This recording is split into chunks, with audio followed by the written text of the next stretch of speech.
Quand je suis arrivé en Europe, d'abord en France et après en Suisse, j'ai remarqué qu'il y avait une drôle de nourriture dans les assiettes. Les gens mangeaient des escargots ou des grenouilles, comme dans les histoires des sorcières. En plus, j'ai appris que les grenouilles que l'on trouvait dans les restos appartiennent à une espèce introduite dans les années 50 pour la gastronomie. Et un beau jour, quelques petites grenouilles se sont échappées de la casserole. Elles sont parties ailleurs, dans la nature, où ils ont trouvé des petites copines et des petits copains d'une espèce native de Suisse. Et ils sont faits des petits, un phénomène que l'on appelle l'hybridation. La grenouille native a progressivement changé.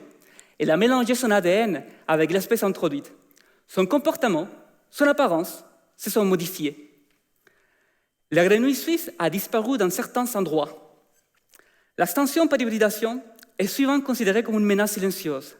En effet, même si nous pouvons observer le même nombre de grenouilles dans la nature, génétiquement, elles ne sont plus pareilles. Les conséquences de l'hybridation sur la biodiversité sont complexes. Elles peuvent aussi influencer l'évolution et la naissance d'une nouvelle espèce. Dans ma thèse, je m'intéresse à l'hybridation et aux sujets liés à l'évolution et à la conservation de la biodiversité. Pour cela, j'ai développé une série de formules mathématiques qui décrivent les différents aspects de l'hybridation, comme l'extension ou la naissance d'une espèce. C'est un travail de modélisation qui permet d'expliquer l'histoire des reproductions dans le passé, mais aussi de projeter les risques d'extinction dans le futur, donc pour simuler des scénarios de protection. Pour notre petite grenouille suisse, en utilisant mon modèle, nous avons mis en évidence que l'hybridation est une vraie menace et que l'amélioration d'un certain type d'habitat est une mesure essentielle pour assurer sa préservation.